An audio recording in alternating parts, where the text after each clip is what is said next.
नागेन्द्रहाराय त्रिलोचनाय भस्माङ्गरागाय महेश्वराय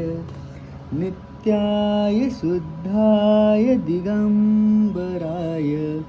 तस्मै नकाराय नमः शिवाय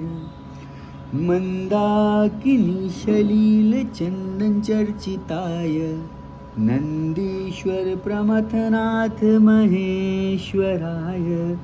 मन्दार पुष्प बहु पुष्प सुपूजिताय तस्मै मकाराय नमः शिवाय शिवाय गौरीवदनाज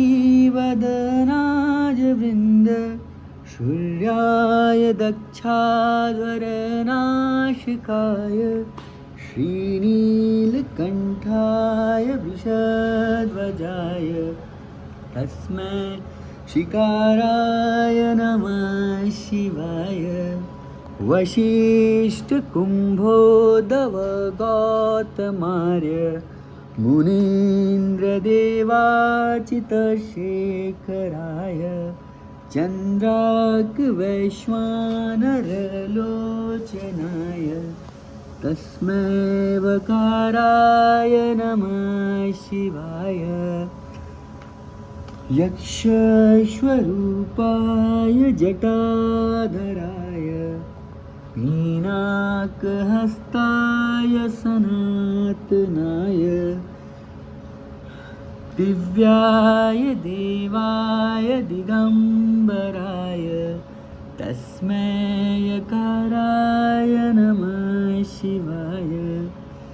तस्मै यकाराय नमः शिवाय तस्मै यकाराय नमः शिवाय शंभो शंभो पंचाक्षरमिदं पुण्यं य पठेत् शिवस्नद्धितो शिवलोकवाप्नोति शिवेन सह मोदते इति श्री शिव पंचाक्षर स्तोत्रं संपूर्णम् आशुतोष शशांक शेखर चंद्रमौली चिदंबरा कोटि कोटि प्रणाम शंभो कोटि नमन दिगंबरा हर हर महादेव हर